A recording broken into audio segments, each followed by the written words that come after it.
umaga po sa ating lahat. Morning! A blessed morning po. At tayo muli magpupuri sa ating Panginoon. At tayo magpasalamat sa Kanya dahil tayo Kanyang iningatan at tinipon upang sumampas sa Kanya. At ang dahilan kung bakit tayo naririto. Purihin natin ang Panginoon. Ihanda po natin ating mga puso at isipan sa pagsamba sa ating Diyos, sa pag-awit, sa panalangin, sa pagbibigay at sa pakikinig ng Kanyang salita.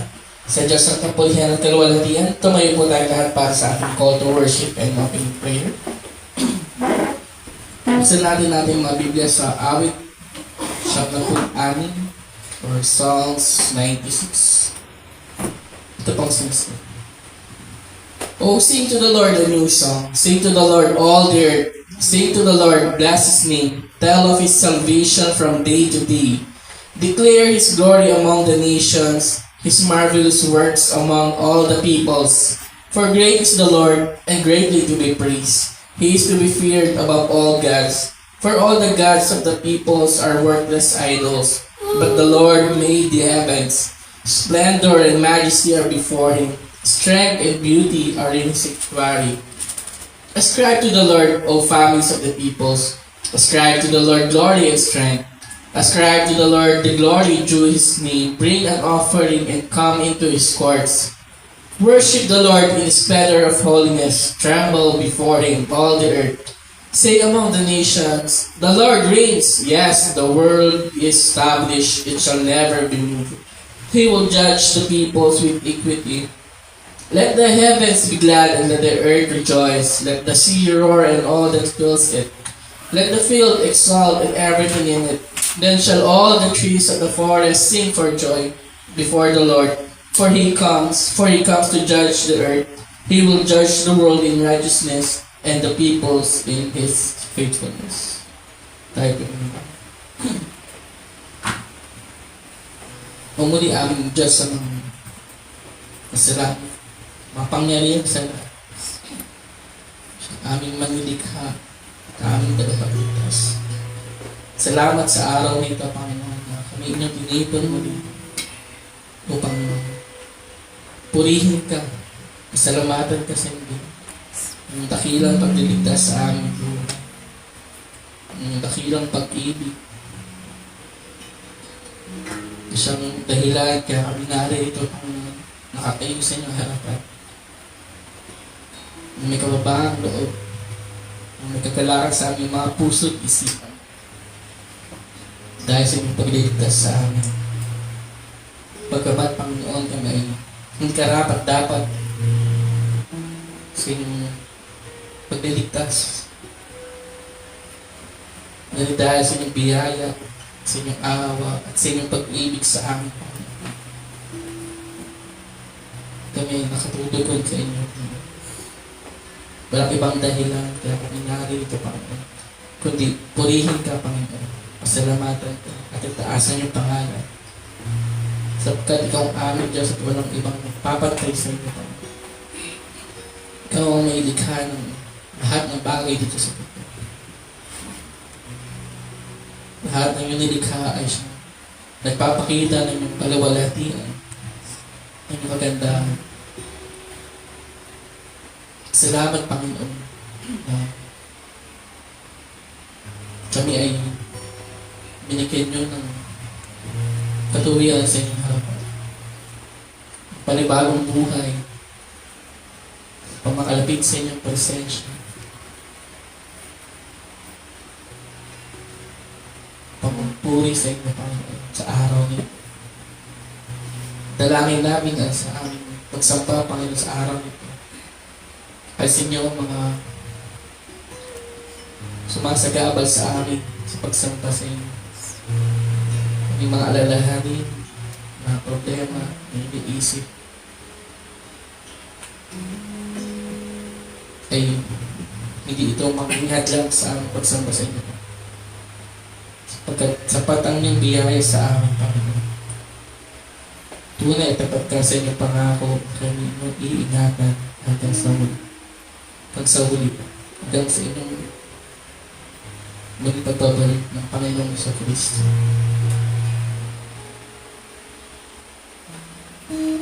Dalangin namin na handaan yung aming mga puso at isipan sa pakikinig ng iyong salita upang makita namin ang kagandahan at ang iyong kaluwalhatian sa iyong pagliligtas sa araw-araw. Salamat, Panginoon. Kung aming dalangin kami sa pangalan ni Jesus, aming Diyos ang kapagligtas. Ngayon po ay tatapos po tayo sa ating community singing. Inaanyayahan ko po ang lahat upang maawit, papuri at pagsamba sa ating Panginoon sa pangunguna ng ating music team. Sabay-sabay po natin itaas ang pangalan ng ating Panginoong Diyos.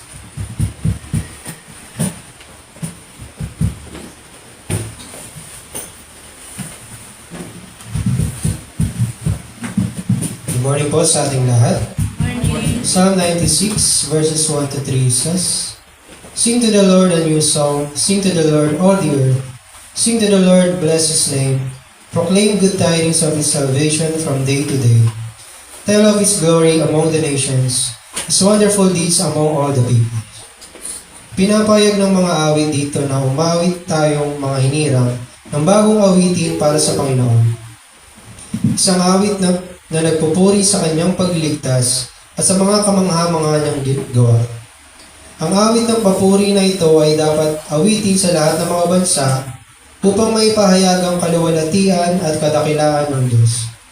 Habang tayo'y sumasamba, naipapahayag natin sa ating mga kapatid at kaibigan ang kanyang pagliligtas at ang dakila at kamangha-manghang gawa ng Panginoon nang ibigay niya ang kanyang bugtong na anak upang siyang tumanggap ng kaparusahan na tayo'y dapat ang dumanas. Ngunit sa pamamagitan niya ay dumaloy ang kapatawaran sa ating nagsigaling tayo sa karamdaman ng ating kaluluwa. Kaya tayo mawit ng papuri at salamat sa Panginoon. Let's sing all praise to Him.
He holds all visions happy.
as we bow to you, the triumph of your grace. Your loving hearts are song of praise.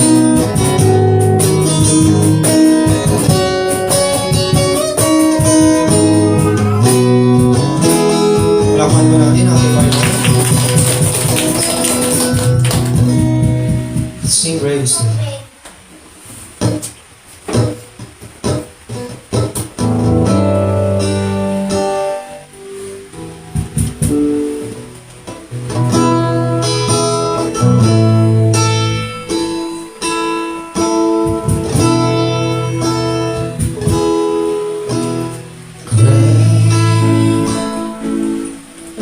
Is the Lord and most worthy of praise.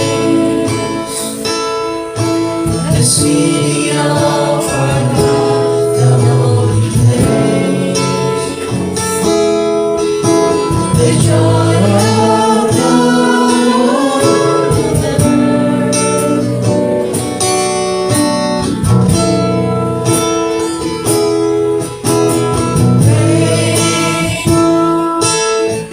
is the Lord in whom we have the victory. He is us against the enemy. We bow down on our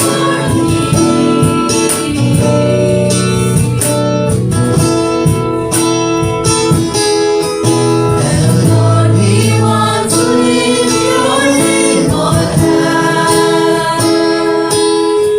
And Lord, we want to thank you for the work you've done in our lives. And Lord, we trust in your unfailing love. For you alone are God eternal, true on earth and heaven.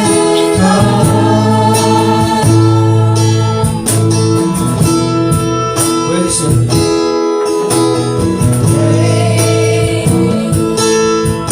Is the Lord most worthy of praise. The city of our God, the holy place. The joy of the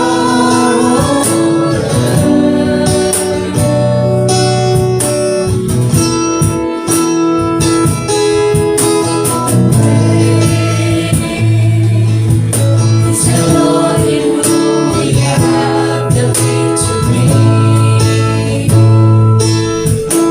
He is us against the enemy. We bow down on our knees.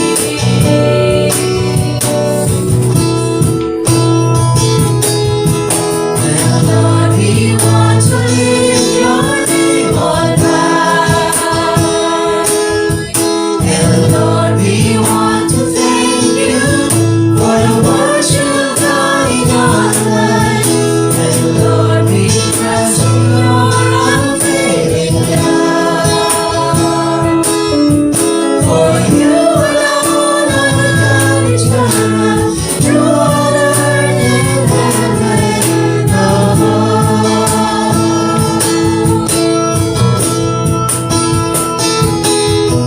And Lord, we want to lift your name on high. And Lord, we want to thank you for the work you've done in our lives. And Lord, we trust in your unfailing love.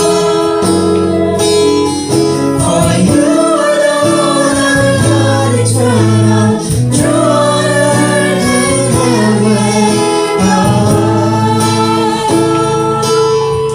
For you alone are God eternal, true on earth and heaven.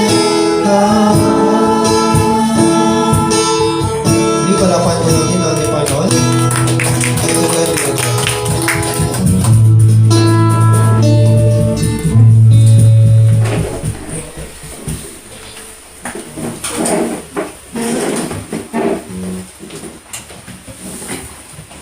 po ay tatapos tayo sa ating pananalangin. Ibigit po natin ang ating mga mata at lalapit po tayo sa ating Panginoon. Let's pray. Our loving Heavenly Father, we thank you once again for granting us another wonderful day, another privilege so we can come to you and sing praises to your name. Salamat Panginoon for this past week. Salamat sa kalakasan, kalusugan. Salamat Panginoon. Tuloy po kami muli sa araw na ito. And we are here as with our brothers and sisters as one body in Christ to bless you, to worship you, and to also minister to one another. We thank you, Panginoon, that through this ministry, we are able to proclaim your the good news of your Son, Jesus Christ. And so we are able to serve our communities and glorify you, Panginoon, as your people, as your church here in Marikina. Grant, O Lord, that we will, according to your leading, according to the commission that you have given, to make disciples of all nations, baptizing them in the name of the Father and of the Son and of the Holy Spirit, teaching them all the things that you have commanded us to do. O Lord, we pray that we would continue in this until you return, while holding on to the promise that you would be with us until the end of the age. And so, we pray, O Lord, that we would be faithful, Panginoon, in the ministry that you have placed under our care. We pray, O Lord, that you would place in our hearts that desire to minister the good news to those around us, to the people you send our way, so that through us, O Lord, they would also learn about your grace and truth that is found in your Son, Jesus Christ. O Lord, we also come to you with humble hearts. Seek, dear Lord, the blessings that Christ has earned for us. So even as we confess our sins to you, we pray, O Lord, that you would cleanse us and grant us restoration, forgiveness, just as Christ, whose work on the cross has earned for us the forgiveness of our sins. So we ask, dear Lord, that may you also cleanse us.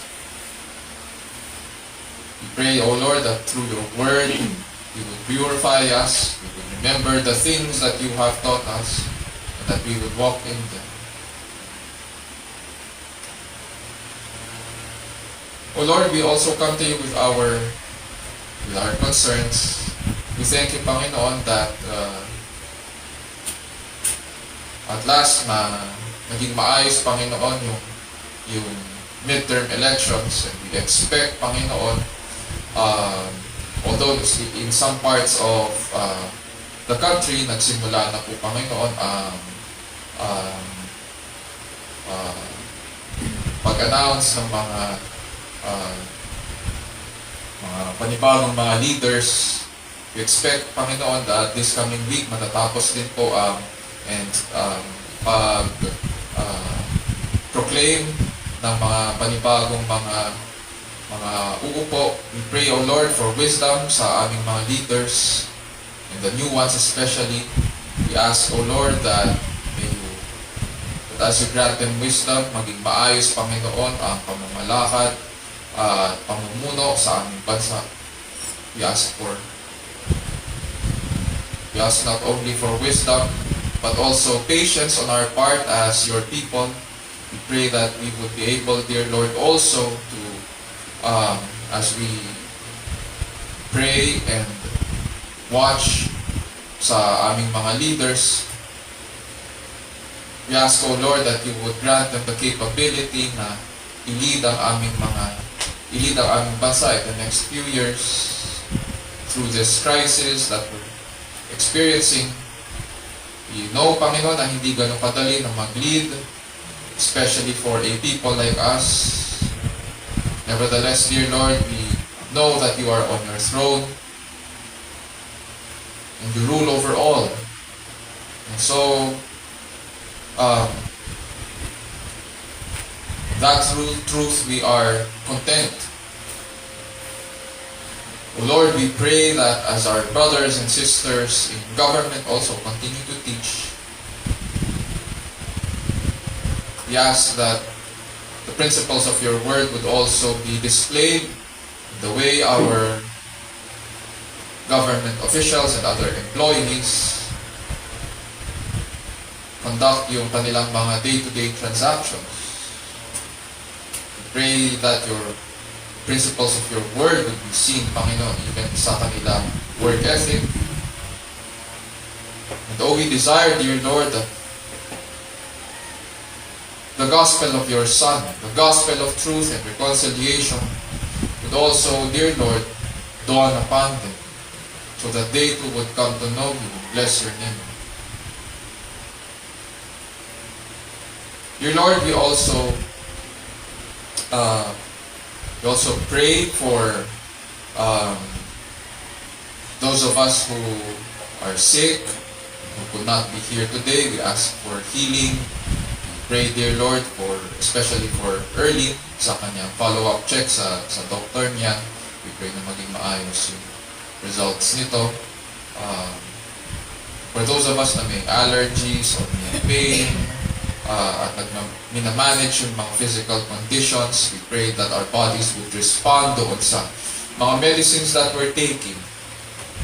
We ask, dear Lord, that you would extend your healing hands upon us so that we would be well. Dear Lord, we also pray for Dad and his recovery. We ask, dear Lord, that you would help us as a family manage yung kanya at monitor din yung kanyang condition. Grant us wisdom so that we would understand and grant patience also even as we look after him. Dear Lord, we pray that you would also grant us peace. And we pray, dear Lord, that you would continue to provide, Panginoon. May you provide, O Lord, as we watch over him. At ganun din, Panginoon, sa amin, Panginoon, na nag-aalaga ng mga sakit. We pray, dear Lord, that we would use the care of our families so that we would get well. We pray, O Lord, as also for the new families that you have placed under our care. We pray that may you enable them, Panginoon, to train their children in the way that they should go. Your word tells us that the way that our children should go would be to know you. And so we pray, dear Lord, that we would be diligent in teaching them and disciplining them in the fear of the Lord. Grant, O Lord, that we would study your word. Place in us, dear Lord, that desire to know you also. And in doing so, we pray that we would point one another to you, even as you would disciple us through the scriptures. We pray, dear Lord, also for our students. Some of us are preparing for the coming school year. Yung iba, kakatapos lang and are enjoying their summer break. We pray, dear Lord, that may you provide for those who are preparing, may you provide for their needs even as they prepare for the incoming school year. At doon sa mga who are enjoying their break, may you use this, dear Lord, may they use this also as time to know you more and to bless you. Pray that in our various callings, in our different roles, whether we are husband or wife, or father, mother, or son or daughter, brother or sister, in whatever capacity you have called us to employees and employers or bosses and supervisors. We pray, dear Lord, that you would continue, dear Lord, to grant us yung desire to display, Panginoon, the new life that Christ has given us, especially in the decisions we make, and in the plans, dear Lord, that we set. We pray, O Lord, that in our speech, in our action, in our thoughts, may you continue to guide us with your word. And in the end, O Lord, we pray that we will be a living testimony of what your Son has done for us. We pray, O Lord, that even so, we ask that we would be, may we be a good example of how your children, dear Lord, should conduct themselves, especially in this world, just as you have called us out of this world.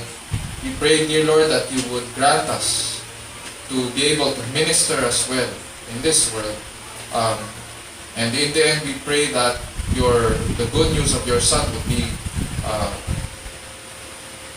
be proclaimed in the different areas, Panginoon, you have sent us. O Lord, we pray that we would also grow in grace, knowledge of our Lord Jesus Christ, in the different areas you have placed us in, understanding that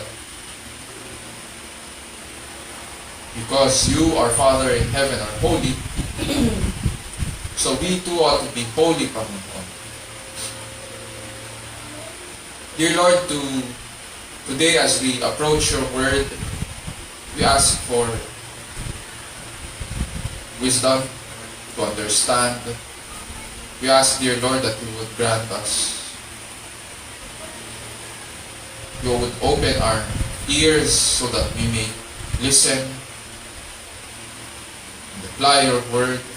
Grant us to see your beauty and majesty. We pray, dear Lord, that you would speak to our minds and hearts, and as you do, may you change us and we would be changed. And this we pray in Jesus' name, our Lord and Savior. And all God's people will say, Amen.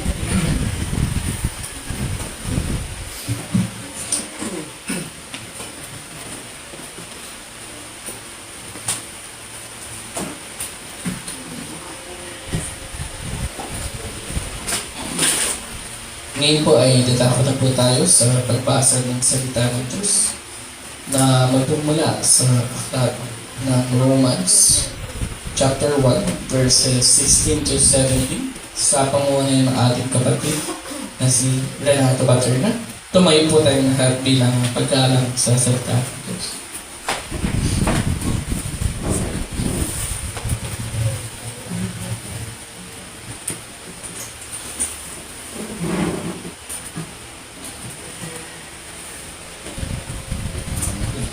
Magandang umaga po sa ating lahat.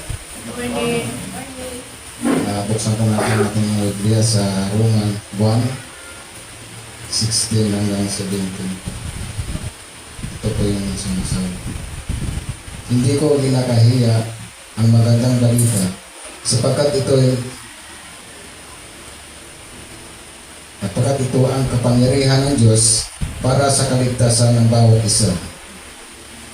Sa bawat isang sumasampalataya. Unay sa mga Hudyo at ganoon din sa mga Grego. Sapagkat sa pamamagitan sa magandang balita ay pinakita kung paano tinutuwid ng Diyos ang kaugnayan ng tao sa Kanya.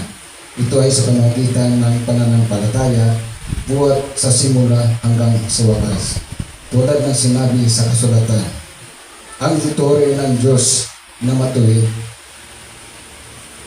na pamamagitan ng pananampalataya ay mabubuhay. Ito po ang salitang pagpupuri ng Diyos.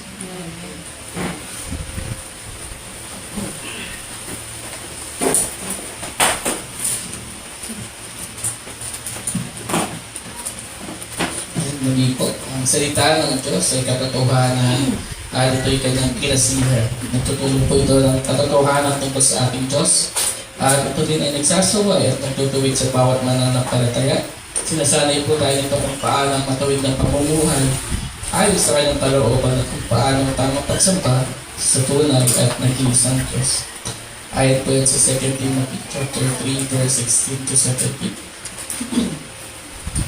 Ngayon po ay atin sa atin ng ating pastor, si Pastor Raymond Benser, ang salita ng Diyos mula sa ating binasa sa Romans chapter 1 verse 16 to 17. Nawa ang Banal na Espiritu po ang siyang kumilos at tumulong sa atin sa araw na ito upang makita natin ang kagandahan at kadakilaan ng kanyang salita, ang Ebanghelyo ng ating Diyos at tagapagligtas na si Jesus.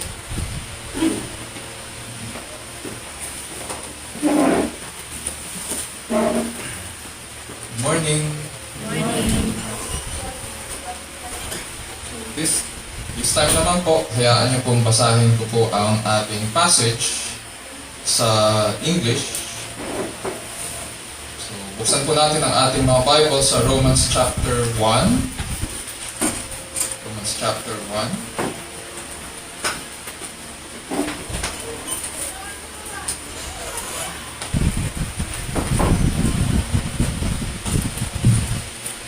Romans chapter 1, verses 16 to 17. At ganito po ang sinasabi, "For I am not ashamed of the gospel, for it is the power of God for salvation to everyone who believes, to the Jew first, and also to the Greek. For in it the righteousness of God is revealed from faith to faith, as it is written, But the righteous man shall live by faith." Noong 2017 po, may binalita tungkol sa isang bagong labas na preso sa Davao Penal Colony. Nakulong po siya ng 12 taon. Hindi alam ng pamilya niya ang nangyari sa kanya o sa kanyang sinapit doon. Ang alam lang nila po, nagtrabaho siya ng matagal sa Davao. And 12 years siyang nalayo sa kanyang pamilya. And for 12 years din, wala pong bumisita sa kanya.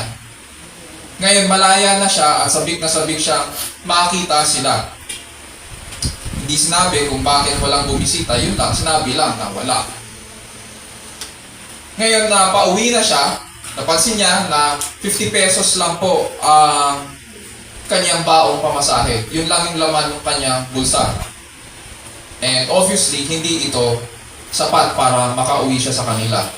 Hindi siya confident na makakarating siya sa kanila at sigurado siya na kulang ito para makapagsimula siya muli. Magkano ba ngayon ang ferry simula Davao papuntang Metro Manila? Siguro mga nasa 170 to 200 pesos, ganun ba? Meron ba o higit pa? So, kulang yung kanyang 50 pesos. Libo na ba ngayon? Libo na. Okay. So, obviously, itong dala-dala niya, siguro ilang kilometro lang itong 50 pesos na ito. At nalaman ng mga kasabay niya sa bus na yun lang yung dala niya.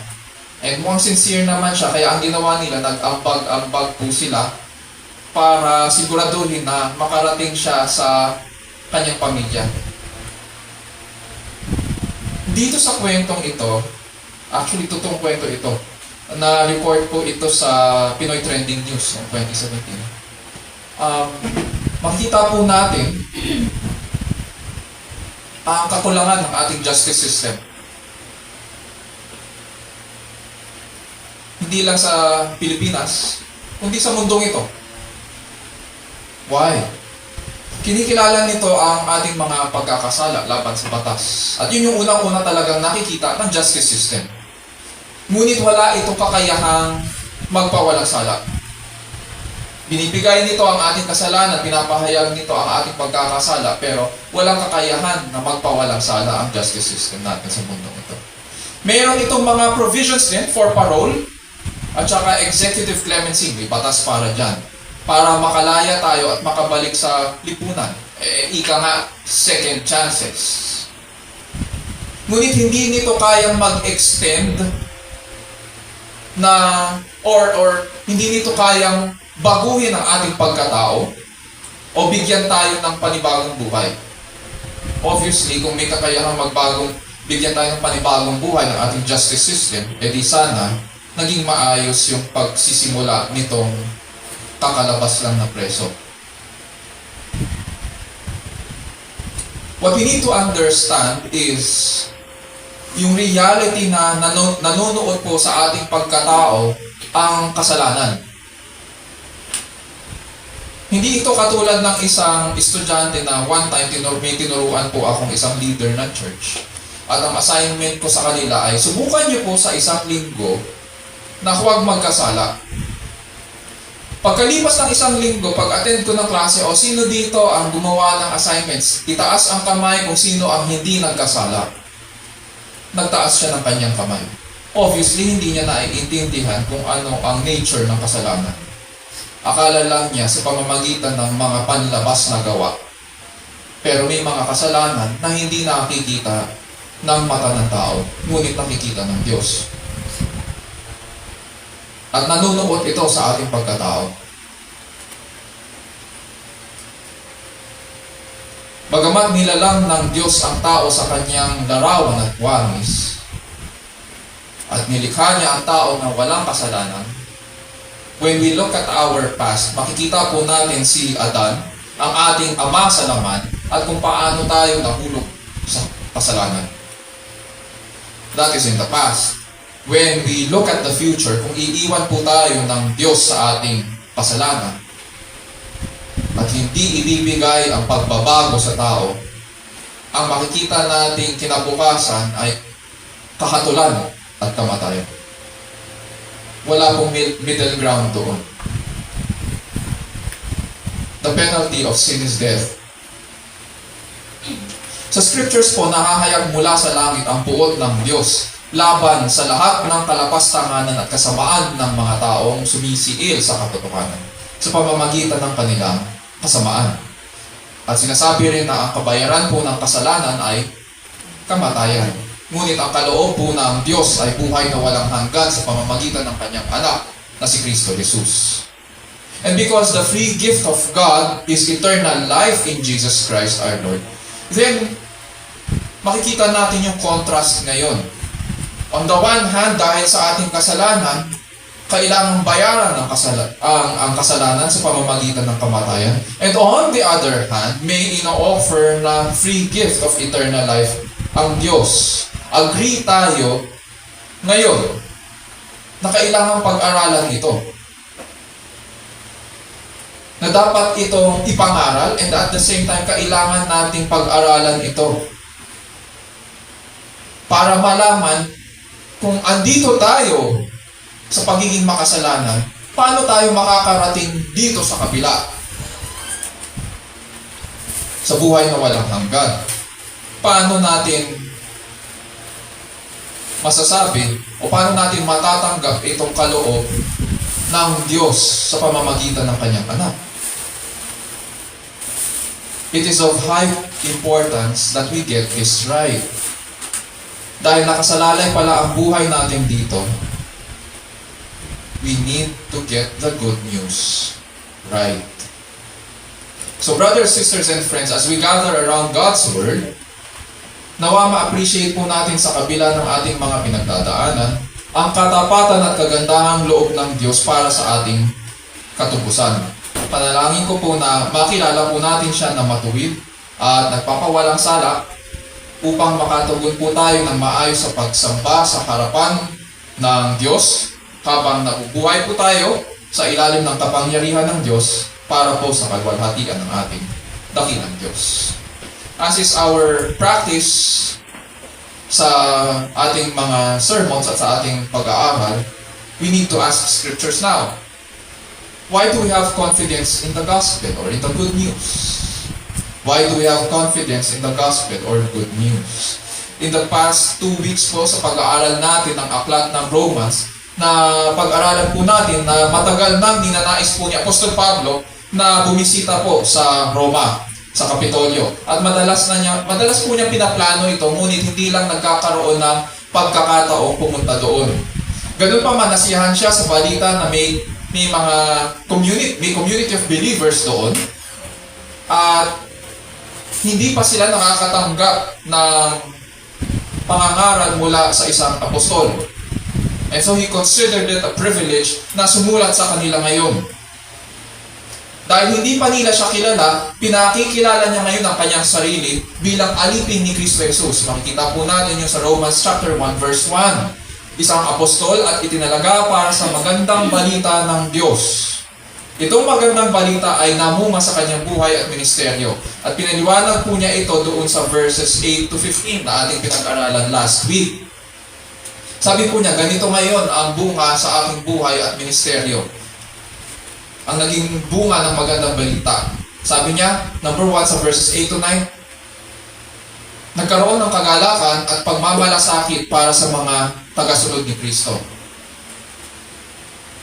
Hindi lang yon, namunga rin ito ng kababaang loob at pag-ibig para sa kanyang kapwa at ng pagsunod at pananabik din para sa paglilingkod ng ebanghelyo sa kanila. Kaya nga ang conclusion niya sa verse 15 ay sabi niya, for my part, I am eager to preach the gospel to you. Nananabik ako na pumunta sa inyo, nananabik akong I want to be present with you. I want to come to you. Hindi sapat sa kanya yung susulat lang siya at yun na yun. Hindi, pupunta siya doon, he will be present with them, he will live with them for a time, and he will preach to them the gospel, to you also who are in Rome. Ngayon, punta tayo dito sa verse 16 as we approach now itong passage natin sa umagang ito. We need to ask scriptures, bakit ganun na lang ang pananabik ni Apostol Pablo na ipahayag ang ebanghelyo sa kanila? Hindi ba Kristiyano na sila? Hindi ba ang mga Christians, okay na yan, hindi na dapat tinuturuan yan, alam na yan? Why is preaching the gospel a joyful obligation to him? While it is true at tama naman that the gospel is to be preached to everyone, to all of us sinners, it is especially important sa mga Christians. Sabi niya sa verse 16, sabi po niya, for I am not ashamed of the gospel, for it is the power of God for salvation. Noong panahon po ni Pablo, ang balita po tungkol kay Kristo ay tinuturing na katatawanan o kahiya-hiya. Kahit sa panahon natin, ganun din. Pag nangaral po kayo, subukan yung mangaral, talagang pagtatawanan kayo. Either babatuhin po kayo o pagtatawanan kayo. Walang pinagkaiba ng panahon nila. Sa mga Hudyo po, ang tingin po nila sa ebanghelyo ni Jesucristo ay isang kahihiyan. Isa po itong kahihiyan. Mababa ang tingin nila kay Kristo. At yung kanyang kamatayan po ay kamatayan ng isang kriminal. Kaya nga nila hinubaran si Jesucristo Kaya yung nakikita nating mga artwork, kaya inukit yan o pininta ng kamay, mali po yun. Nung ipako si Jesucristo sa krus, siya po ay hubad. Sapagkat kahiya-hiya po na ipakita ang iyong kahubaran sa lahat ng tao ng panahon nila. Ganun ang ginagawa nila sa mga kriminal para hindi tularan. Hindi lang yun. In the Old Testament, ang ginawa kay Kristo ay isang sumpa. Ganito po ang sinasabi sa Deuteronomy 21, verses 22 to 23. If a man has committed a sin worthy of death, and he is put to death, and you hang him on a tree, his corpse shall not hang all night on the tree, but you shall surely bury him on the same day. For he who is hanged is accursed of God, so that you do not defile your land which the Lord your God gives you as an inheritance. So, ang tingin po nila kay Kristo ay isang curse. He defiles, he is defiled, even though hindi nagkasala si Kristo. Kaya ang tingin nila kay Kristo, yung mga Hudyo, ay isang kahihiyan. Sa mga Hintil naman, ang ebanghelyo po ay isang katatawanan. Dahil sa muling pagkabuhay ni Jesucristo, ang tingin po kasi ng mga Hintil or yung mga hindi Hudyo, yung mga Romans at saka mga Greeks, ang tingin po kasi nila sa kamatayan ay isang escape from uncleanness. So, ang goal po ng buhay nila ay actually mamatay para makatakas sila dito sa karumihan ng ating laman.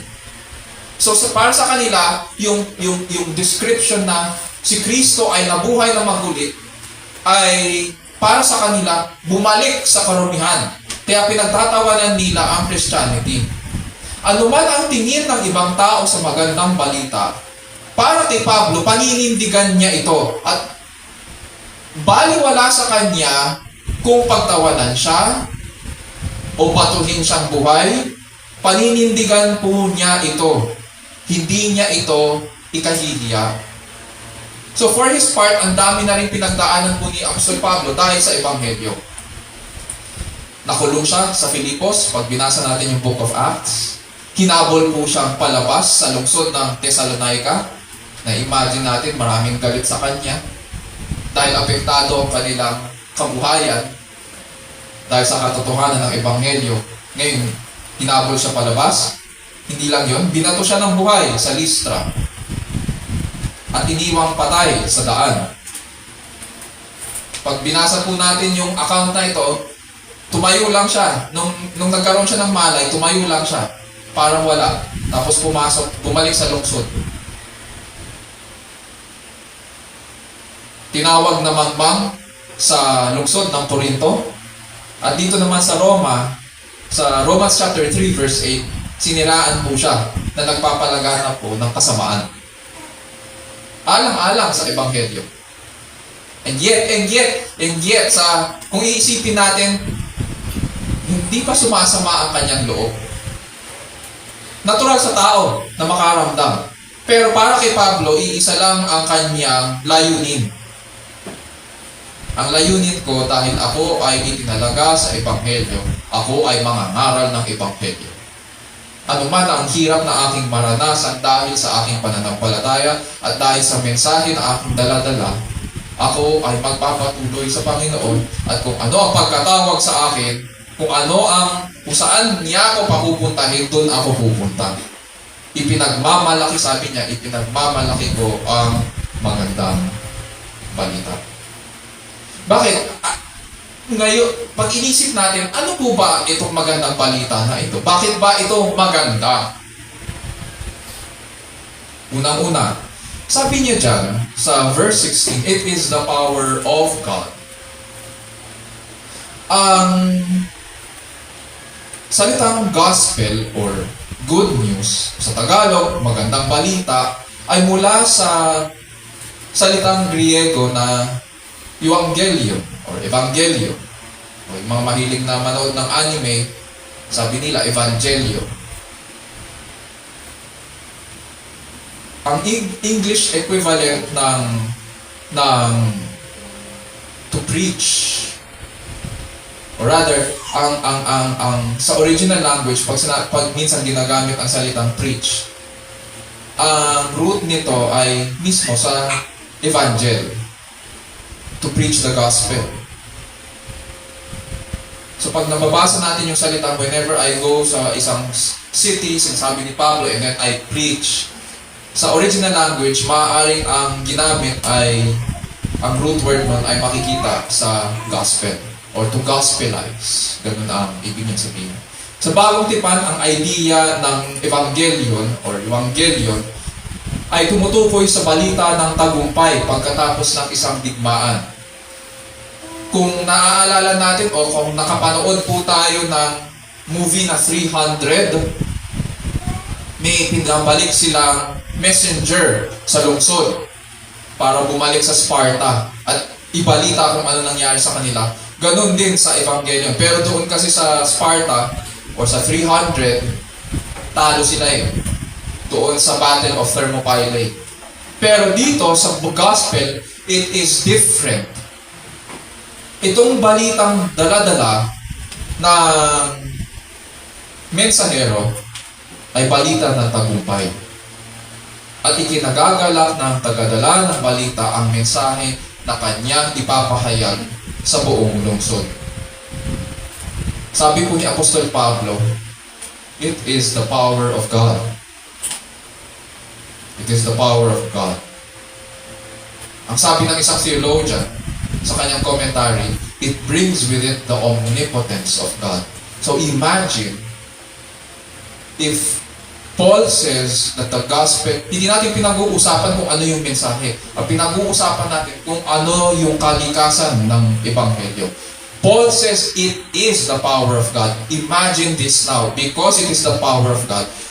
If we look at the book of Genesis 1, matatandaan natin yung account ng creation, and all the power, all the omnipotence of God is seen doon sa paglikha ng bagay, lahat ng bagay doon. Then dito sa gospel, ininvest ng Panginoon ang lahat ng kanyang kapangyarihan para sa ating katubusan. Kaya nga niya sinabi, it is the power of God unto salvation.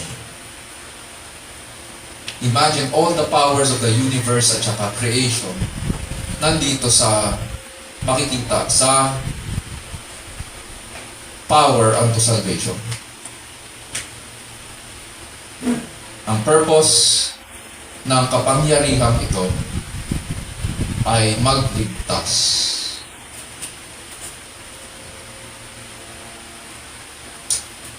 Isip po ng iba sa atin ganito. Kaya ko yung gawin mag-isa. Kaya kong maging mabuti. Kaya kong, ang interpretation nila pag pinag-usapan ng kaligtasan, kaya kong gumawa ng mabuti. Kaya kong piliin ang Diyos. Parang, alam mo, parang switch na pwedeng i-turn on and off. Kaya kong piliin ang Diyos, pwede kong patayin, pwede kong buhayin, parang ganun. Ganun ba yun? So sa Kanya, okay na yun. Kaso, hindi ganun ang pinapakita sa atin ng scriptures. Kahit anong gawin nating mabuti, hindi po ito kikilalanin ng Diyos sapagkat walang sino man sa atin ang makakaabot sa Kanyang kalwalhatian. Napakataas po ng Diyos at tayo ay parang uod lang na nandito po sa lupa. Hindi lang yun. Dahil sa ating kasalanan, marumi po tayo. At ang Diyos ay banal. Ang bawat isa po sa atin ay nagkasala. Wala sa atin ang karapat dapat sa Kanyang harapan. At dahil sa ating kasalanan, hindi po tayo karapat dapat na pagpalain. Kung hindi tayo pagpapalain ng Diyos, hindi niya papakita ang kanyang kagandahan ko, tuwid pa rin siya. Ang dapat para sa mga tulad natin, na nilalang sa kanyang larawan at wangis, ngunit mas pinili ang karumihan, ay kahatulan, kaparusahan. At dahil dito, nanganganib po tayo ngayon. Nanganganib po ang buong sangkatauhan na maparusahan sa walang hanggan. Paulit-ulit ko po ito ipapahayag.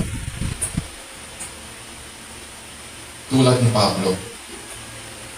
Ngunit, hindi ito nagtatapos ang kwento.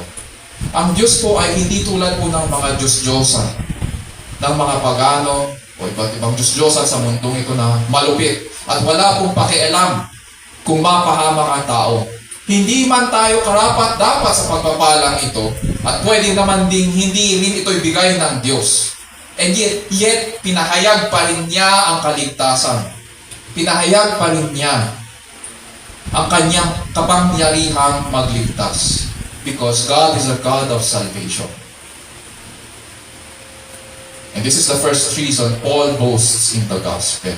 Why do we have now this confidence in the gospel? Because verse 16a, the gospel is the power of God for salvation.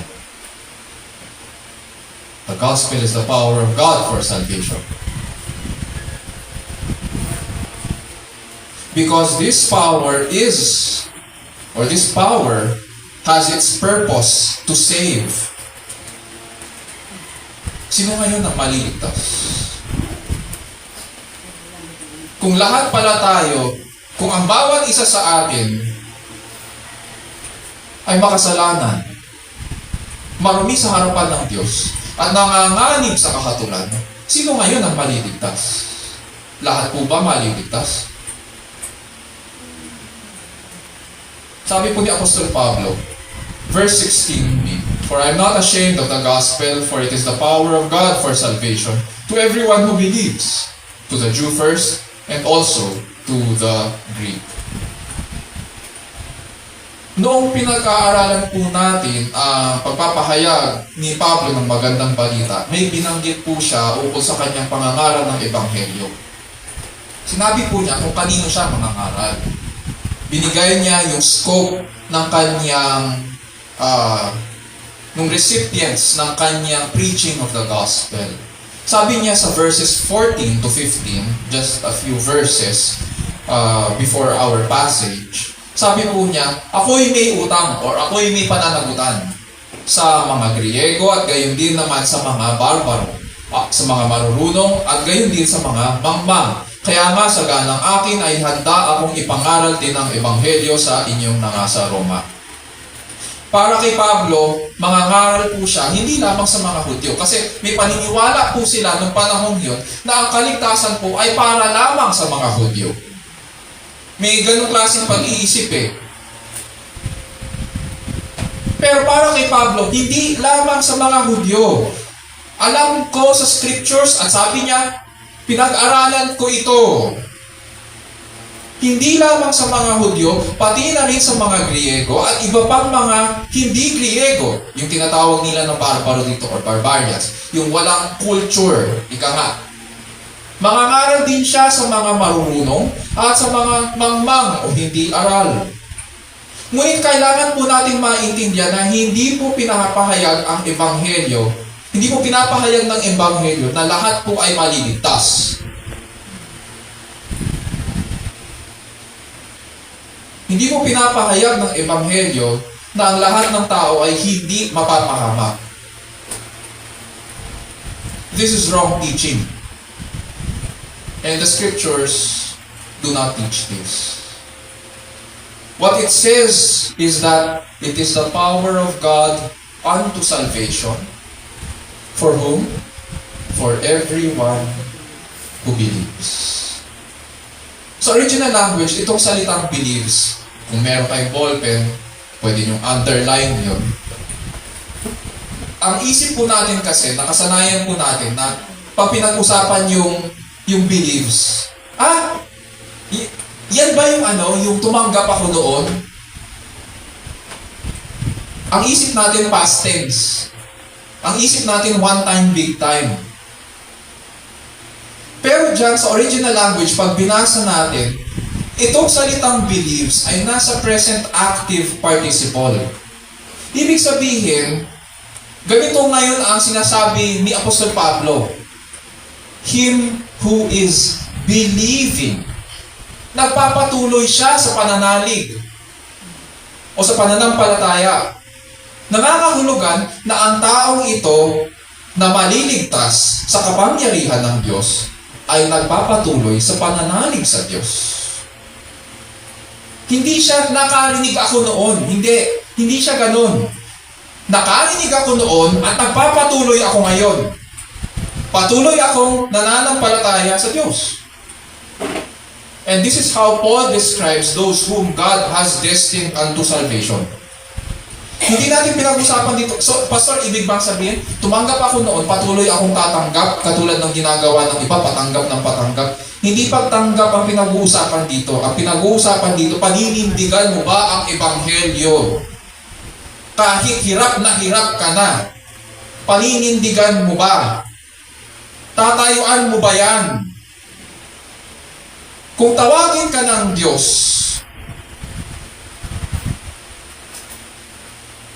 na ibigay ang buhay mo sa Kanya, titindigan mo ba ang Ebanghelyo? Sabi ni Pablo, may pananagutan ako sa mga Griego, at sa mga barbaro, sa mga mangmang, at sa mga marurunong. At kinagagal ko ito.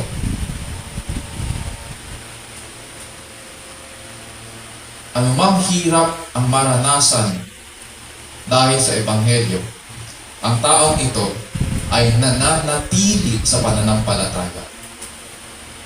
They persevere in the faith.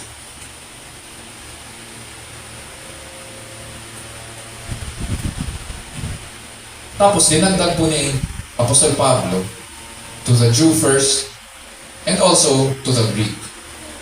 Sabi niya, Jew first, sapagkat sa kasaysayan mo ng katubusan, at kapag sinilip natin ang Old Testament, makikita po natin na una itong pinahayag ng Diyos sa mga Israelita.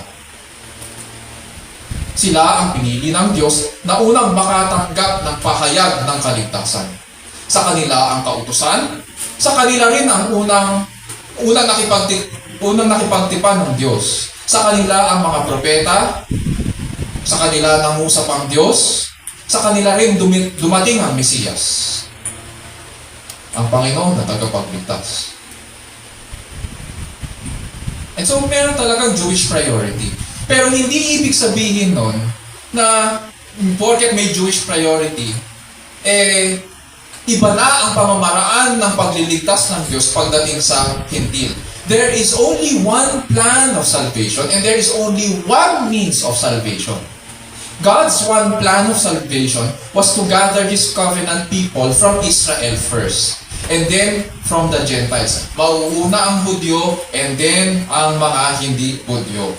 Ganito nga ang sinabi ng Panginoong Jesus nung bumaba siya, pagkatapos niyang sabihin na siya po ay isang mabuting pastol at ibibigay niya ang kanyang buhay para sa kanyang mga tupa. Sa John 10:16, ganito po ang sinabi niya, I have other sheep which are not of this fold. I must bring them also, and they will hear my voice, and they will become one flock with one shepherd. Yung other sheep na tinutukoy po niya dito ay yung mga hentil. At pagsasamahin niya yun para maging isang kawan sila na may isang pastol.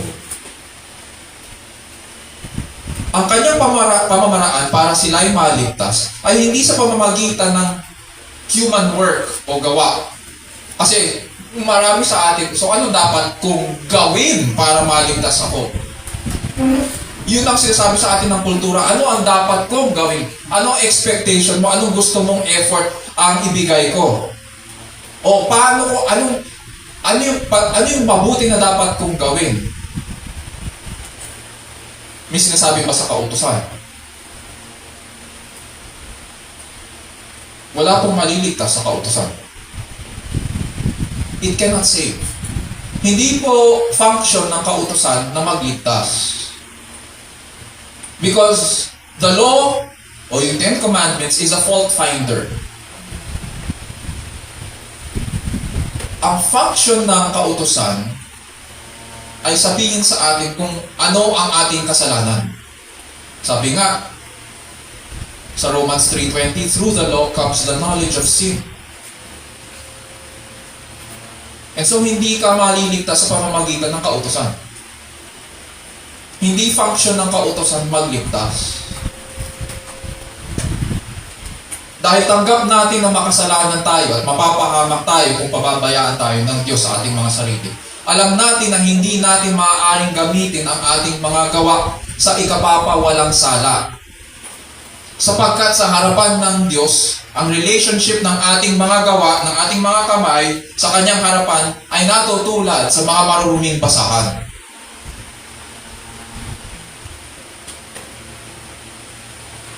Hindi niya tatanggapin yan. Kung gagamitin natin ang kautusan para sa ating ikapapawalang sala at ipaliligtas, mali po tayo. At doon nagkamali po ang mga taga-Galasya. Ang nag-iisang tugon sa biyaya at pagpapala ng kaligtasan na pinapahayag sa Ebanghelyo ay pananampalataya. Walang iba. Pag tinignan natin ang kautusan, ano ang binibigay sa atin ng kautusan? Ang binibigay sa atin ng kautusan ay ang ating pagkakasala. It gives us guilt. Sapagkat ine-expose nito ang ating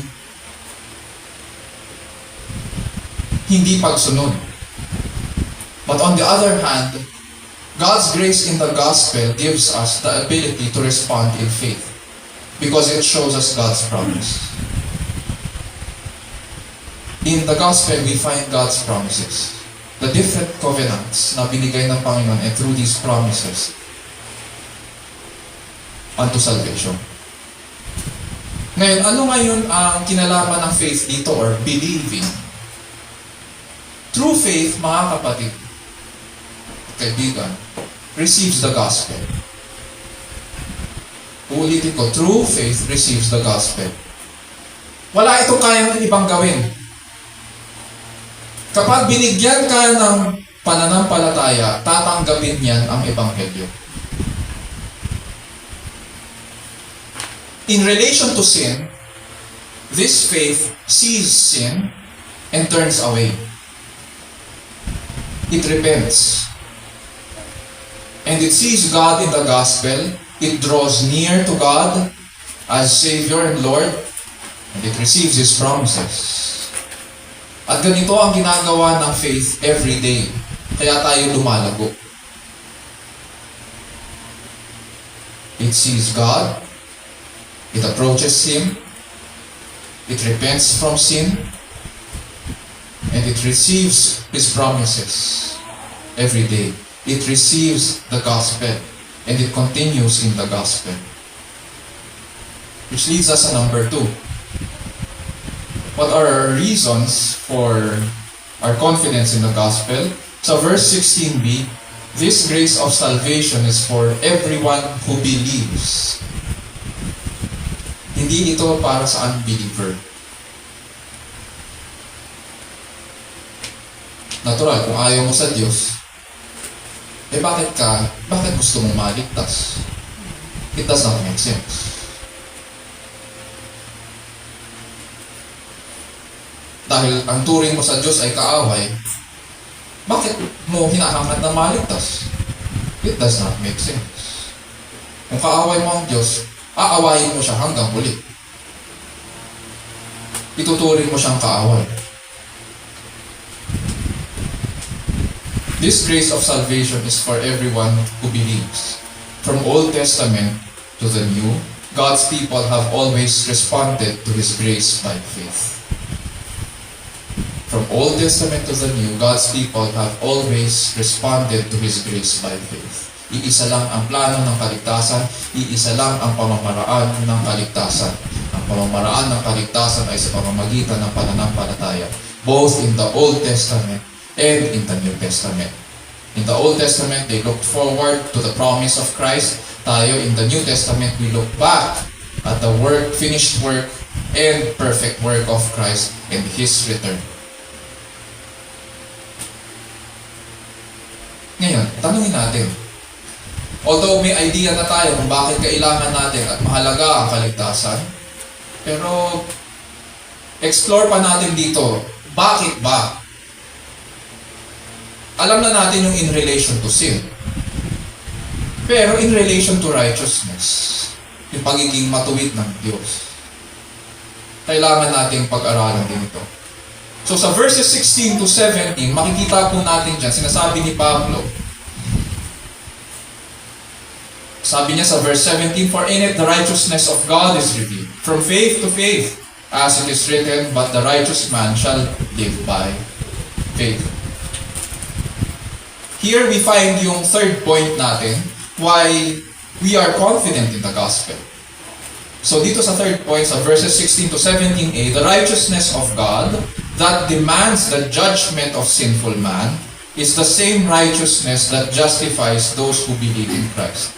The righteousness of God that demands the judgment of sinful man is the same righteousness that justifies those who believe in Christ. Medyo mahaba-haba yung point, pero ang punto lang niyan, itong katuwiran ng Diyos na siyang humihiling ng kaparusahan sa tao ay siya rin nagpapawalang sala sa mga sumasampalataya kay Kristo. Sa verse 17, pinapahayag ni Apostol Pablo ang attribute ng Diyos. Yung quality niya o katangian niya. At kung ano yung demand niya sa tao. Bakit may demand sa atin? Sabi po niya, for in it, the righteousness of God is revealed from faith to faith. Itong katuwiran o pagiging matuwid ay pinahayag ng Diyos sa Ebanghelyo. Sapagkat sa sarili po natin, hindi natin ito matutuklasan. Kaya kailangan niyang ipahayag ito. Bulag po tayo sa ating kasalanan. Hindi natin makikita ito, hindi natin ito matatagpuan, hindi natin ito matutuklasan. Kaya kailangan niyang ipahayag ito. Kailangan po niyang i-display ito sa Ebanghelyo. Righteousness or justice, mga kapatid, is first and foremost an attribute of God. Hindi na justice system natin. Righteousness or justice is first and foremost an attribute of God. Ang katarungan o katuwiran ay unang-una katangian po ng Diyos. So explore lang natin ngayon ang iba't ibang argumento ng tao na kapag iniwan siya sa kanyang sarili, ganitong klaseng karunungan ang lumalaganap sa mundong ito. Para ipaliwanag ang existence natin at ang ugnayan natin sa Diyos. Kung sa pananaw man nila ay merong Diyos o wala. Una-una, kahit huwag nyo na ilagay sa notes. Ang tawag po dito ay appeal from knowledge. At ang sinasabi nila, there is no God. Sigurado sila. Pero ang problema dyan sa ganyan ay ganito. For you to be able to come to that conclusion, you should have searched all knowledge from one corner of the universe to the other. Para bang inikot mo na ang buong sanlibutan at sangkalangitan para makarating ka sa conclusion na yan, para maging katotohanan sa'yo at sasabihin mo na walang Diyos. Question ngayon, may tao bang napag-aralan na ang lahat ng bagay? Meron ba? Meron bang mga angahas na magtataas ng kamay na nasilip ko na ang bawat sulok?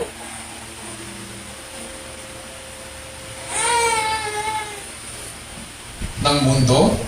Mundo na lang. At magsasabi na, alam ko ang lahat ng bagay. Meron ba? Wala.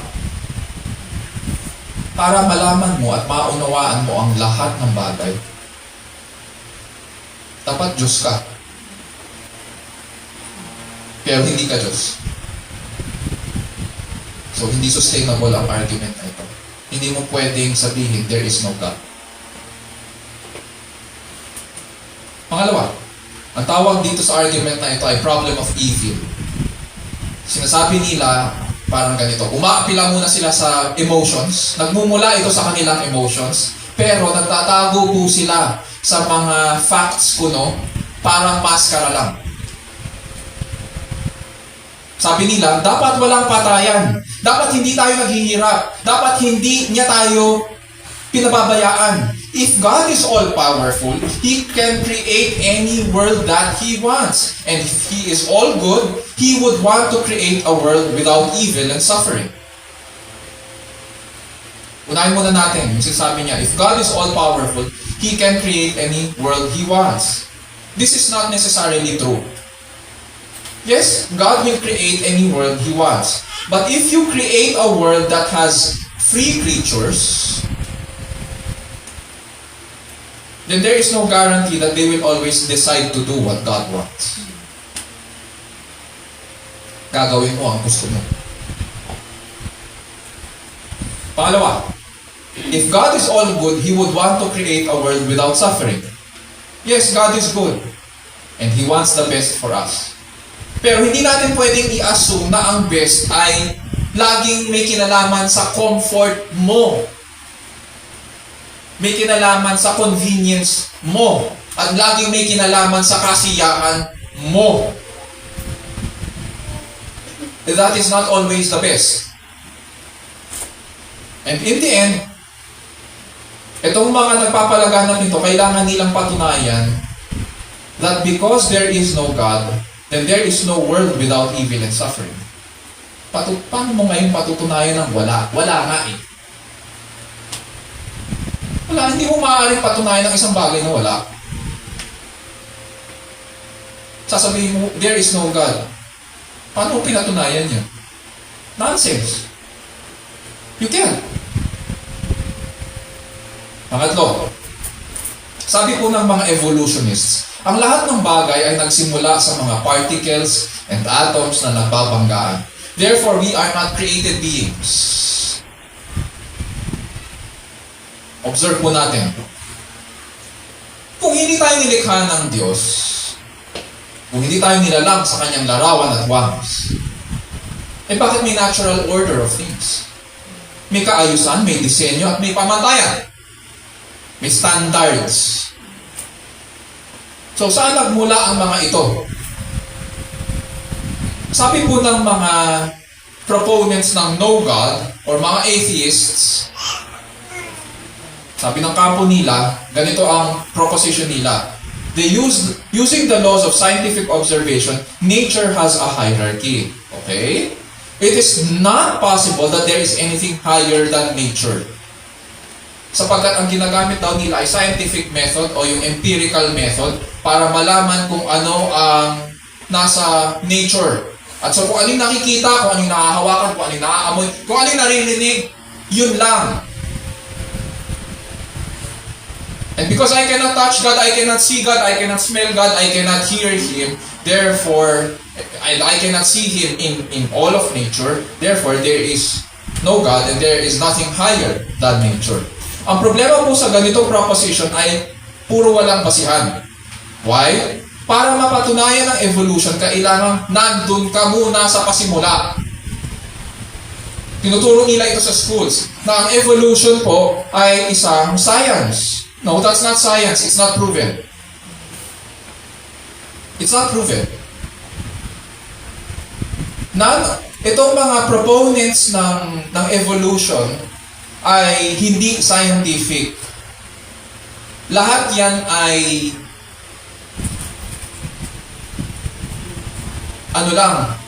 claims lang, baseless claims, baseless theories na ang ugat ay negative propositions laban sa Diyos.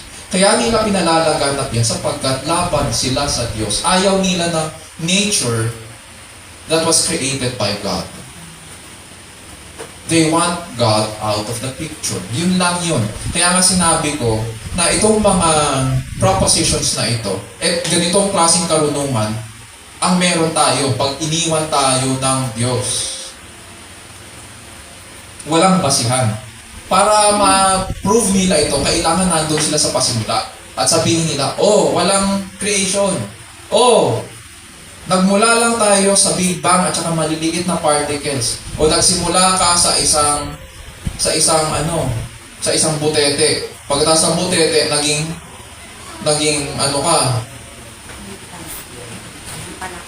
palaka ka, tapos naging butiki ka, paakyat-akyat ka. Pagkatapos ng butiki, naging unggoy ka. Diba? Pagkatapos ng unggoy, naging tao. So, nagmula sa mga maliliit na...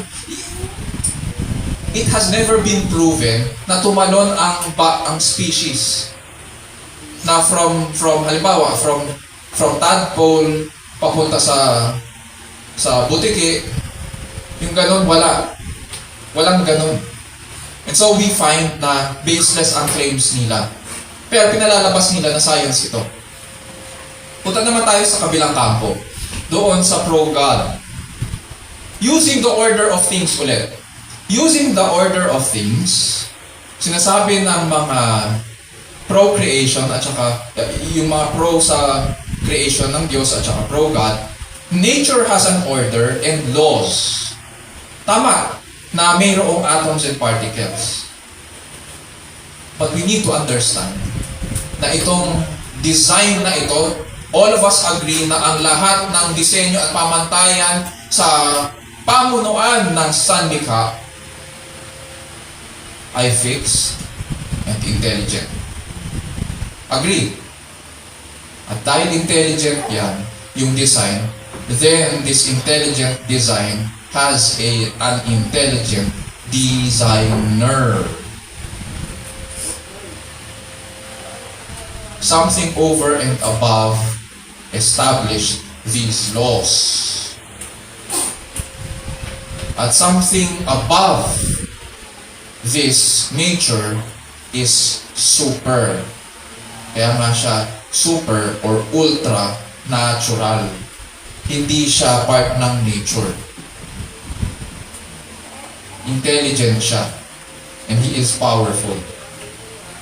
Man on his own will always find po an excuse para hindi managot sa Diyos. So ang paliwanag lagi ng tao ay walang Diyos. Pero hindi ibig sabihin porket sinasabi ng iba na walang Diyos, ay hindi porket na namumuhay sila na parang walang Diyos, ay ibig sabihin walang Diyos. At hindi ibig sabihin na hindi tayo mananagot sa huli pagharap natin sa Kanya. Sabi nga ni Pablo sa mga Griego po, sa Mars Hill, nang una po siyang dumating doon. Sa Acts 17:23-27, ang Mars Hill po ay nasa Athens, and ang Athens noong panahon nila ay capital ng education. Doon pinapupunta ang mga bata para mag-aral. And sabi po niya sa kanila, "For while I was passing through and examining the objects of your worship, I also found an altar with this inscription, To an unknown God. Therefore, what you worship in ignorance, this I proclaim to you." Nakakatawa po kasi sinasamba nila ang isang Diyos-Diyosan na hindi kilala. Bakit mo sasambahin ang isang hindi mo kilala? Tapos ang ilalagay mo to the unknown God. Nonsense. It's nonsense. Itinataas mo, nagpapatira pa ka sa kanyang harapan, pero ang title, The Unknown God. That's nonsense. Verse 24, "The God who made the world and all things in it, since He is Lord of heaven and earth, does not dwell in temples made with hands, nor is He served by human hands, as though He needed anything." Walang kailangan ang Diyos sa atin. He is not creature. Walang kulang sa Kanya, kaya wala siyang kailangan. Hindi niya kailangan ng tulong natin.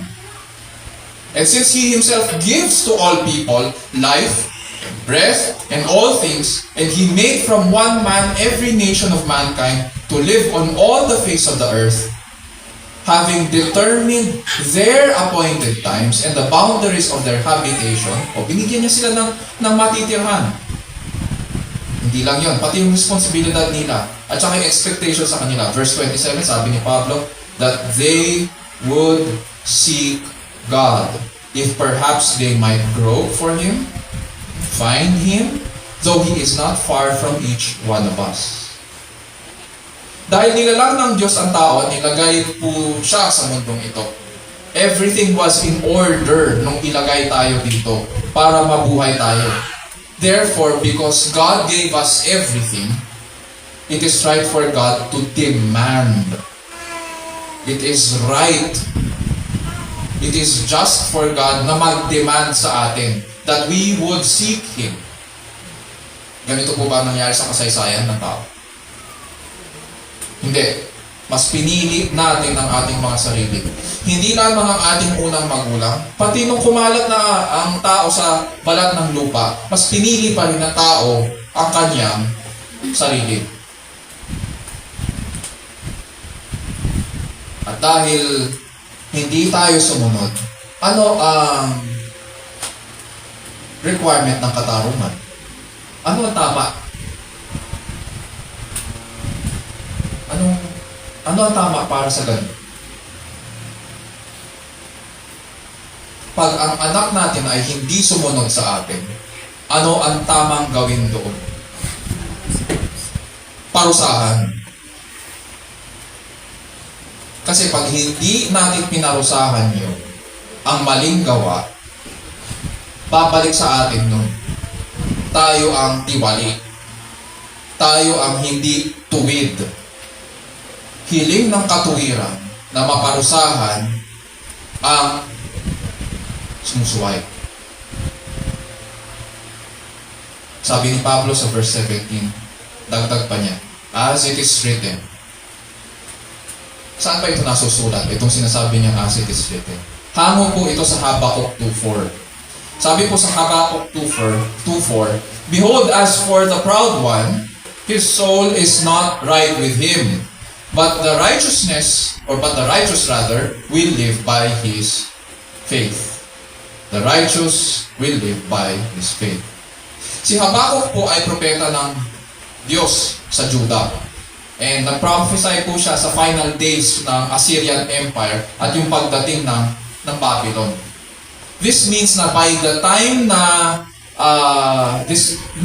this time, tinapon na po ng Diyos ang Northern Kingdom sa Assyria at paparating na po ang Babylon para salakayin ang Judah.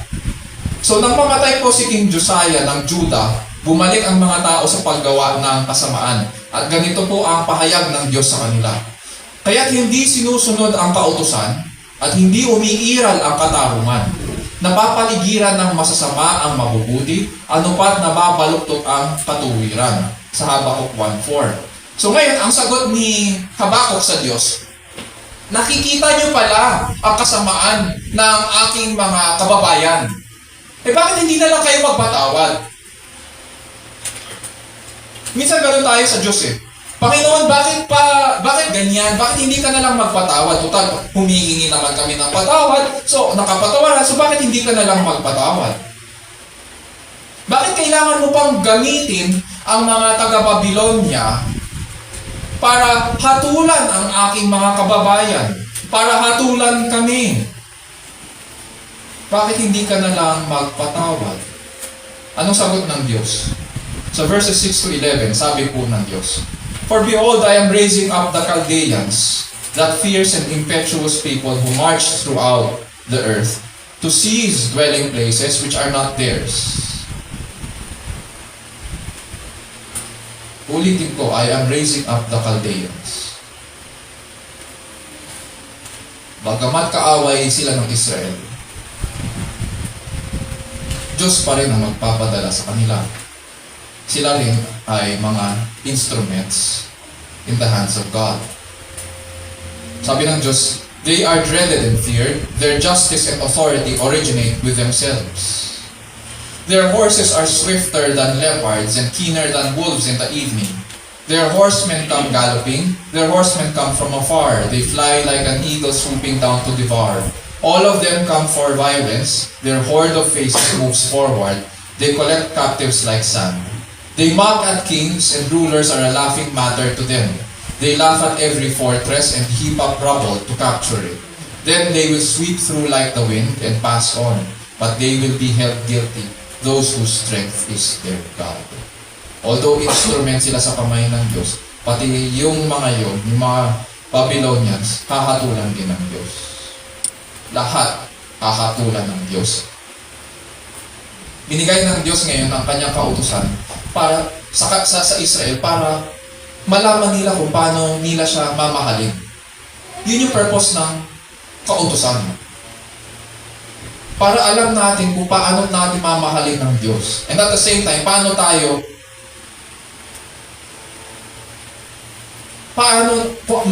malaman natin kung saan tayo nagkasala at manumbalik.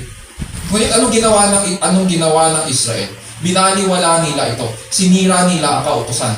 Kaya kung anong karahasan, kung anong katiwalian at kasamaan ang ginawa nila sa kanilang kapwa, siya rin ang padadala ng Diyos sa kanila. Justice or righteousness demands that sin be punished.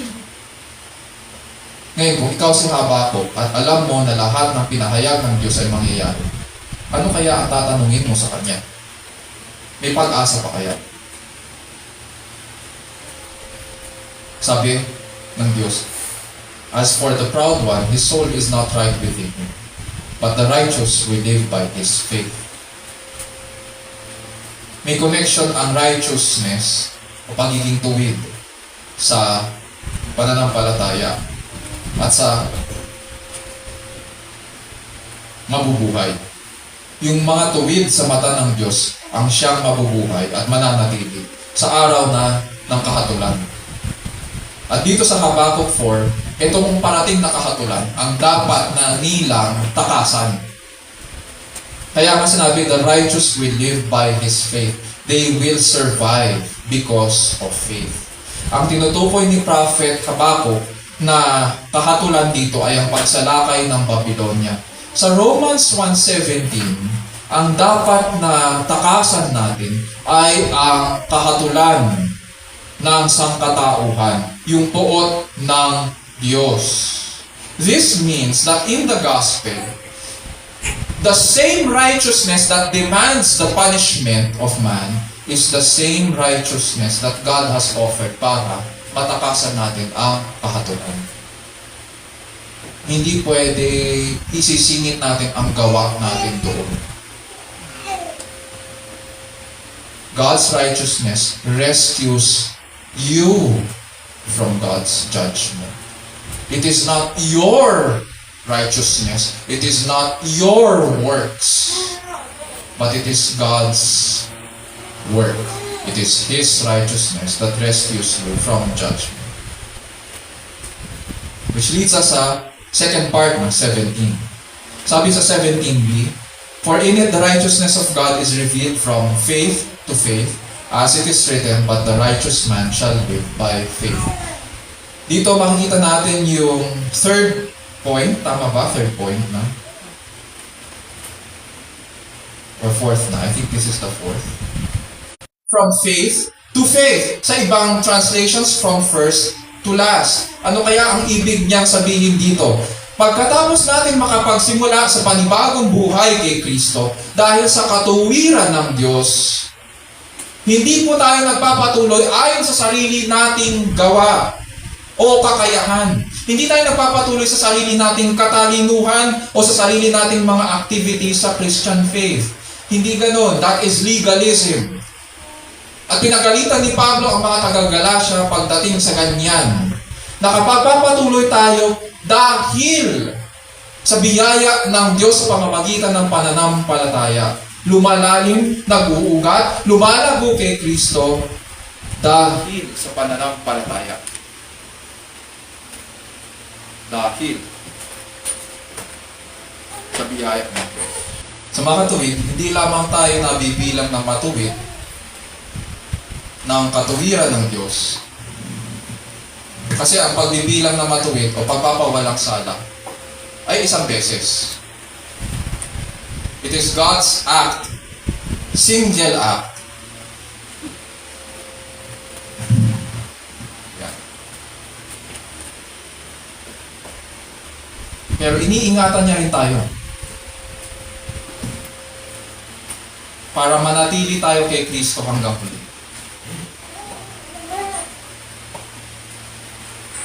And so, in summary, why do we have confidence in the gospel? Number 1, verse 16a, the gospel is the power of God for salvation. Number 2, 16b, this grace of salvation is for everyone who believes. And number 3, 16 to 17a, the righteousness of God that demands the judgment of sinful man is the same righteousness that justifies those who believe in Christ. And number 4, sa 17b, His gift of righteousness preserves those who believe in Christ. Ang katuwiran po ng Diyos ay malayong-malayo po sa justice system natin sa mundong ito. Yung 50 pesos na binanggit ko kanina ay natutulad sa ating mga gawa. Hindi po ito sapat para itawid tayo sa walang hanggan. Ngunit Diyos ang gumawa ng paraan. Yun yung good news. Tinahayag po ng Diyos ang kanyang katuwiran na lahat ng tumanggap ng umaapaw na kagandahang loob ng Diyos ay pinawalang sala sa pamamagitan ng pananampalataya lamang kay Kristo. Kay Kristo lamang, dahil si Kristo ang nagbayad ng kanyang buhay para sa ating mga kasalanan at muling nabuhay. What Christ did was He satisfied the demands of God's righteousness para ingatan tayo at dalhin tayo sa kanyang sarili sa walang hanggan. This gift of righteousness na binabanggit dito na sinasabi ni Pablo na in it or in the gospel, the righteousness of God is revealed. Itong gift of righteousness is none other than Jesus Christ, His Son. So let us find our comfort and assurance in the reality that God is just and He is also justifier of His people. Ang kagandahan ng magandang balita ay hindi makikita sa ating katalinuhan, sa ating kakayahan, o sa ating mga gawa. Rather, it is found in Christ, in Him and in His perfect and finished work. Kaya maging panatag tayo sa Kanya. Ang Kanyang katuwiran ang nagsimula sa atin sa pananampalataya at maghahatid sa atin para makarating tayo sa piling niya. Ganito rin ang naging saloobin at damdamin ng isang German pastor ng Moravian Church na nagngangalang Count von Zinzendorf noong 18th century. At ganito ang sinabi niya sa kanyang awitin at tula. Pakinggan po natin. Sabi niya, Jesus, thy blood and righteousness, my beauty are my glorious dress. Midst flaming worlds in these arrayed, with joy shall I lift up my head. Bold shall I stand in thy great day, for who ought to my charge shall lay? Meron ba? Sabi niya, fully absolved, through these I am, from sin and fear, from guilt and shame. Walang pwedeng mag-charge sa kanya o mag-accuse sa kanya. Because He is free from all the guilt and shame, from all the sin and fear, because it is Christ, His blood and righteousness, that are His glorious dress. These are the reasons we are confident in the gospel, mga kapatid. Isa puso natin ang mga bagay na ito at iukol po natin ang ating sarili sa tapat at matuwid na Panginoon. Tayo na lang. Let us pray. Our dear Lord, we thank You for Your word. We thank You for the depth of the gospel and its breadth in reaching out to sinners like us, giving us new life, breathing in us, making us new, so that we, when we hear the good news,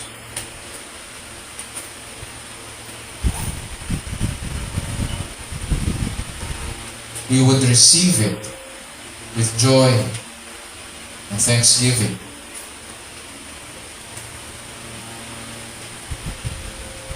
And so, dear Lord, our prayer today is that You would also enable us, like Apostle Paul,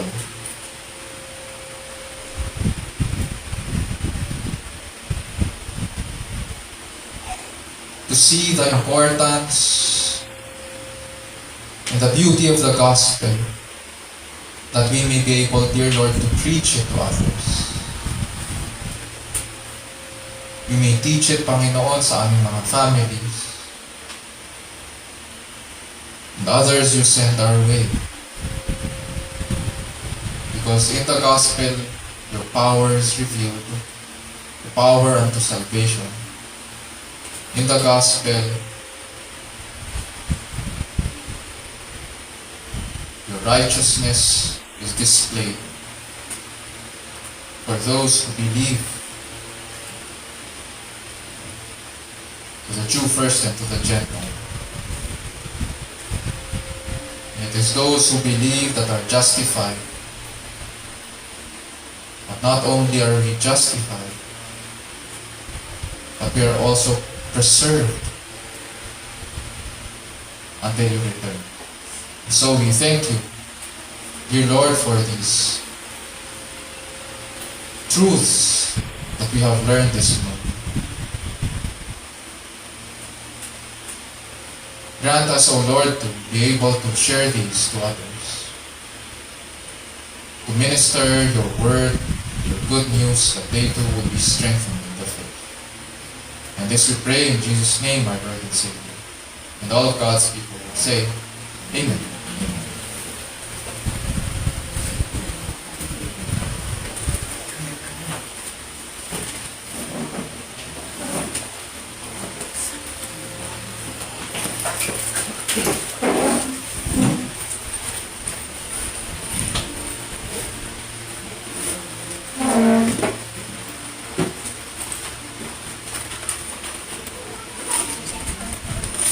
Ngayon po ay dalawa po tayo sa Ministry of Tithes and Offering.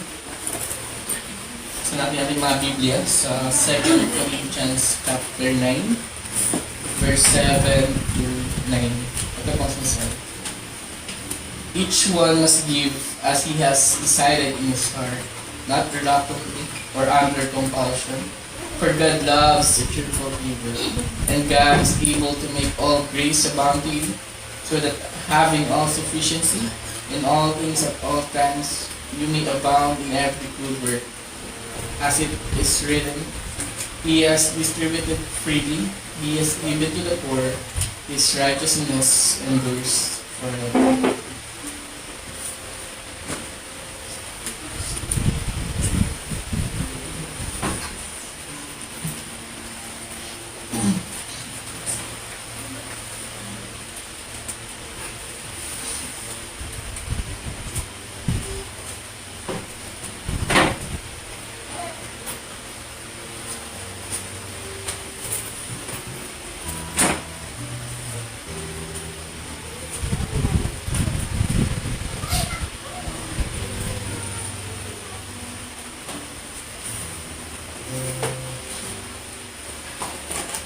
Tuloy po tayo. Tayo po yung umawit ng mga papuri sa ating Panginoon.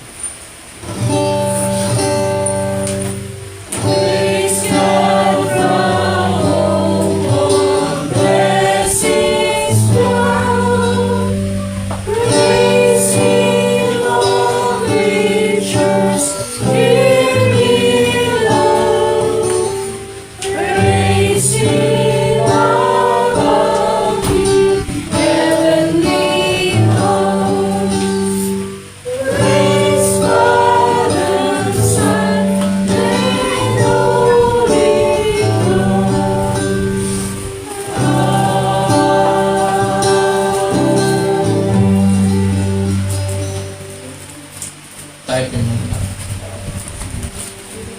O muli aming Diyos, mga salamat na sa inyong Panginoon nagmumula ang biyaya at pagpapala. Salamat sa araw nito, Panginoon, na kami inyong inipon upang purihin ka, Panginoon. At pasalamatan ka sa inyong ginawa. Salamat, Panginoon, dahil sa inyong salita, Panginoon, na siyang patuloy na nagpapatatag sa amin. Siya nagpapalakas. Siya nagbibigay sa amin ng karunungan upang mas kilalanin ka pa ng lubusin, Panginoon. Hindi lang sa aming bilang tagapagligtas, kundi bilang aming Diyos. Mga nilikha. Siya nagligtas sa amin, sa aming kapahamakan, sa aming kasalanan. Salamat, Panginoon, dahil hindi niya kami pinabayaan sa aming kalagayan, sa kalumukan, sa aming kasalanan. Bagkus ay pinawalang sala, Panginoon. At inyong niligtas sa pamamagitan ng inyong anak. Ito sa isang anak sa Panginoon sa Kristo. Na siyang nagbigay ng kanyang buhay para sa amin. Na siyang umako ng aming kaparusahan, Panginoon. Na dapat kami ang siyang maparusahan, Panginoon. Ngunit dahil sa kanyang nakilang pag-ibig sa amin, Panginoon, siyang sakripisyo ng kanyang buhay at siyang namatay para sa amin. At yung muling binuhay, Panginoon, upang kahit patubigan ay mabilang sa amin. Upang kami, Panginoon, ay magkaroon ng katuwiran sa inyong harapan. Upang makatayo at matutuan sa inyong tawag tayo sa inyong presensya. Magpupuri ng may kagalakan sa aming mga puso at isipan dahil sa itong ginawa sa aming buhay. Salamat, Panginoon. Dalangin namin, Panginoon, na sa mga pagpapala na pinagkalob sa amin sa buhay nito, Panginoon. Dalangin namin na magamit namin ito hindi lang sa pagtulong sa aming mga kapwa na nangangailangan, hindi lang sa pangangailangan ng iglesia, bagkus nagamit namin ikaw, Panginoon, sa pagpapalaganap ng iyong salita, ang mabuting ebanghelyo na Panginoon sa Kristo, na siyang nagligtas sa amin, nagdala dito sa aming mga tao. Dalangin namin na kayo siya patuloy na magbigay sa amin na aming pangangailangan sa araw-araw, hindi lang pisikal, kundi lalong higit pa na spiritual, Panginoon, upang kami ay maging handa hanggang sa inyong muling pagbabalik, upang makasama ka sa buhay na walang hanggan, nagpupuri at nagpupuri lamang sa inyo, sa iyong kaharian, sa iyong paluwalhatian. Muli, Panginoon, salamat sa araw nito. Salamat sa panibagong buhay na pinagkaloob mo sa amin. Kung ang dalangin sa pangalan ni Jesus na aming Diyos na kapagligtas. Amen. Nanatili po tayo natin para po sa ating closing and benediction.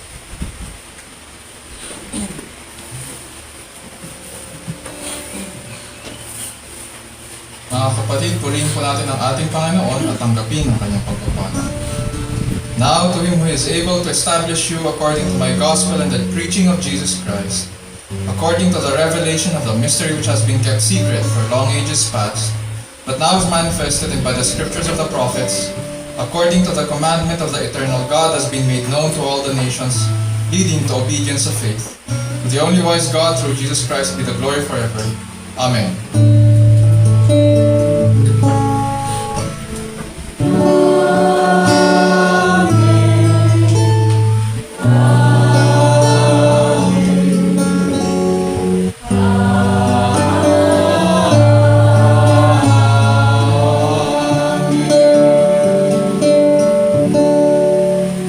God bless you all.